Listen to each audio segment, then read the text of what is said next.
Cześć! Przełom lutego i marca okazał się być bardzo obfity w premiery gier wyścigowych. Grid Legends, next-genowa aktualizacja do Assetto Corsa Competizione, czy chyba najbardziej oczekiwany racer tego roku, czyli Gran Turismo 7. Każda z tych gier zasługuje na osobny materiał i pewnie prędzej czy później w końcu któryś trafi na kanał. Ja tymczasem pomyślałem, że fajnie byłoby się cofnąć do 2013 roku, bo wtedy miała premierę bardzo interesująca produkcja. Ja jestem Adam i zapraszam Was na kolejny odcinek.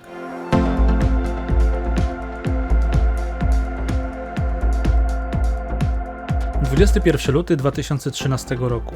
Sony zorganizowało pamiętny PlayStation Meeting, na którym po raz pierwszy pokazano konsolę PlayStation 4. Hardware rozbudzał wyobraźnię fanów na długo przed zmaterializowaniem się na ich oczach. Bez wątpienia oczekiwania względem nadchodzących gier były olbrzymie, a zaprezentowane fragmenty Killzone Shadowfall, Infamous Second Son, Deep Down czy Drive Club podniosły te oczekiwania jeszcze wyżej. Jak potoczyła się historia, wszyscy już wiemy. Flagowy tytuł od Guerrilla Games okazał się raczej średnim shooterem, dość znacząco odstającym klimatem od poprzednich odsłon serii. Infamous także nie zachwycił niczym szczególnym, tak pod względem technicznym, jak i zawartości. Ładnie wyglądająca kontynuacja, mało powiązana z poprzedniczkami. A Deep Down ostatecznie nigdy się nie ukazał, choć zdaje się, że ze wszystkich przedstawionych tytułów prezentował się najbardziej intrygująco. Drive Club natomiast zapisał się w historii elektronicznej rozrywki dość niespodziewanie i po dziś dzień jest nader często wspominany przez graczy, przy okazji premier nowych tytułów z gatunków wyścigowych. Sprawdźmy, co za tym stoi. Za grę odpowiadało nieistniejące już Evolution Studios. Deweloperzy od dawna związani z Sony, których kojarzyć możecie z takich produkcji jak seria WRC z okresu panowania PS2, czy kultowe odsłony MotorStorm na PS3. Słowem, weterani gatunku. Mówiąc o Drive Club, nie sposób nie wspomnieć jednak o dość problematycznych jego początkach na konsoli Sony. Po wielce obiecującej zapowiedzi oraz późniejszym potwierdzeniu daty premiery zbieżnej z dniem debiutu konsoli, przyszły smutne informacje. Na kilka tygodni przed spodziewanym pojawieniem się produkcji, Sony podało komunikat o przesunięciu premiery na lakoniczny początek 2014 roku. Ogłoszenie to wzbudziło trochę mieszanych emocji, zważywszy na fakt, że okrojona wersja gry miała znaleźć się w pakiecie gier udostępnionych w ramach PlayStation Plus w dniu startu konsoli. Mijały miesiące, a w marcu 2014 pojawiła się informacja, jakoby Drive Club miało ponownie trafić na stół kreślarski. Co z miejsca sprawiło, że gracze zaczęli spekulować, czy gra w ogóle ukaże się jeszcze w tym roku. Ostatecznie tytuł ukazał się 8 października 2014, wprowadzając przy tym graczy niemałą furię. Wyobrażacie sobie sytuację, w której tematem przewodnim gry mają być rozbudowane elementy sieciowe, ogromny nacisk położony na tworzenie mikrospołeczności online, tzw. klubów oraz ogólnie pojęta rywalizacja z żywymi graczami, w momencie kiedy gra nie może połączyć się z serwerami? Problemem okazał się kiepski kod sieciowy, który wymuszał częste aktualizacje danych, co przy pokaźnej liczbie graczy, którzy zdecydowali się sięgnąć po produkcję, powodowało znaczące obciążenie skutkujące zawieszeniem. Tak czy tak, studiu zajęło ponad tydzień postawienie ich na nogi, a i tak z umiarkowanym skutkiem.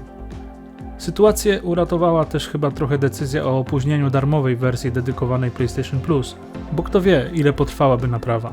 Przy założeniu, że większość graczy pobrałaby grę na swoje dyski. Zostawmy może już kwestię problematycznej premiery i przejdźmy do mięska. Czas przyjrzeć się warstwie technicznej.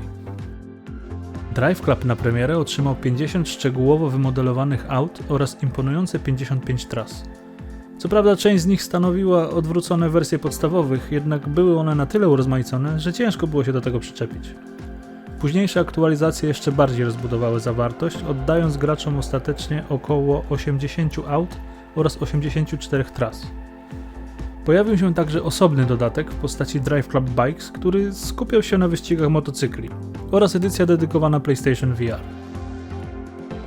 Raczej nie skłamię, jeśli powiem, że premierowy build gry można było potraktować jako wersja beta, gdyż pomijając wspomniane problemy sieciowe, nie zawierał zapowiadanych atrakcji, chociażby w postaci zmiennych warunków pogodowych czy urozmaiconych wyzwań.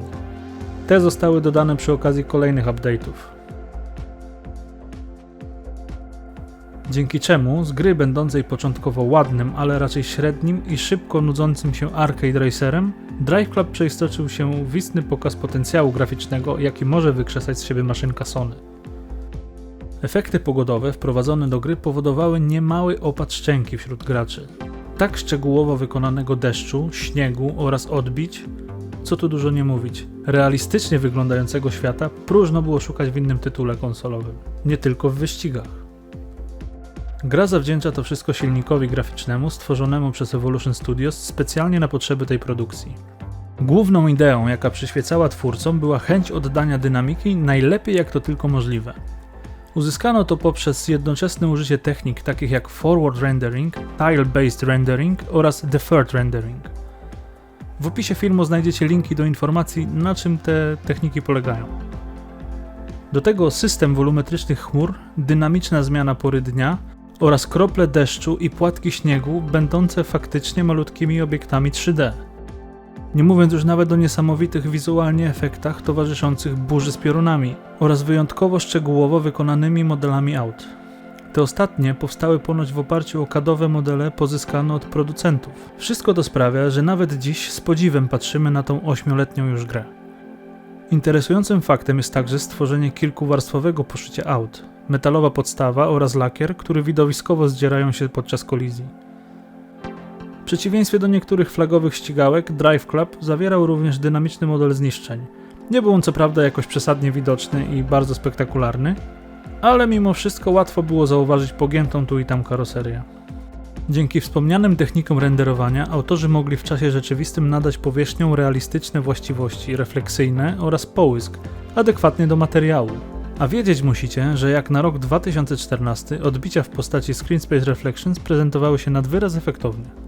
Pochylmy się teraz nad wspomnianymi efektami cząsteczkowymi. Wolumetryczne chmury naturalnie rozpraszają światło słoneczne. Krople deszczu są obiektami trójwymiarowymi, które dodatkowo reagują na światło, pęd powietrza w trakcie jazdy, kiedy krople te są w kontakcie z szybą pojazdu, a nawet reagują dynamicznie na zmianę kierunku przy skręcaniu autem. Nie pamiętam, by jakakolwiek inna gra wyścigowa oferowała podobny efekt. Również imponująco prezentują się efekty wilgoci. W trakcie opadów atmosferycznych na drogach naturalnie tworzą się kałuże. Piaszczyste drogi zamieniają się w błotniste, śnieżyca skutecznie ogranicza widoczność. Świetny efekt zapewniają też krople osadzone na obiektywie kamery w widoku zza samochodu. Konkretnie chodzi mi o to, jak naturalnie rozpraszają światło, np. z tylnych lamp auta. Jak dla mnie to fotorealizm. No dobra, taki natłok efektów powodował pewnie spore obciążenie dla silnika, a co za tym idzie niezbyt imponującą wydajność, pomyślicie, prawda? A guzik. Autorzy dostarczyli bardzo stabilne doświadczenie, którego częstotliwość wyświetlania twardo trzymała się 30 klatek w natywnej rozdzielczości 1080p. Co prawda w pierwszych zapowiedziach natknąć się można było na wzmianki o docelowych 60 fps, jednak prawdopodobnie dla utrzymania płynności poświęcono ten aspekt na ołtarzu jakości grafiki. Evolution Studios zadbało także, by krawędzie nie straszyły nas swoimi ostrymi zębami poprzez zastosowanie kombinacji kilku różnych technik ich wygładzania, takich jak FXAA, Temporal oraz Pixel Based. Uczciwie jednak dodam, że mimo wszystko da się zauważyć ząbki. Na to wszystko nałożono jeszcze efekty postprocesowe w postaci Depth of Field, Bloomu oraz Motion Bluru, co finalnie dało niesamowite uczucie prędkości. Studio deweloperskie oraz samego Drive Cluba spotkał niestety smutny koniec. Rok 2016 przyniósł nam wieści o rozwiązaniu Evolution Studios. Samymi deweloperami chwilę później zaopiekowało się Codemasters i w późniejszym czasie dali nam raczej chłodno przyjęte Onrush. Natomiast serwery Drive Club zostały wyłączone 31 marca 2020 roku. Niesamowita oprawa zachowała jednak ten tytuł przed zapomnieniem i aktualnie stanowi on swoisty benchmark w porównaniach ze współczesnymi produkcjami. Bo bez dwóch zdań, pod względem technicznym Drive Club wyprzedzał swoje czasy.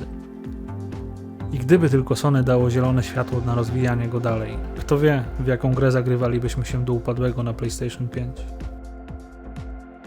Dzięki serdeczne za obejrzenie materiału aż do tego momentu. Mam nadzieję, że przypadł Wam do gustu.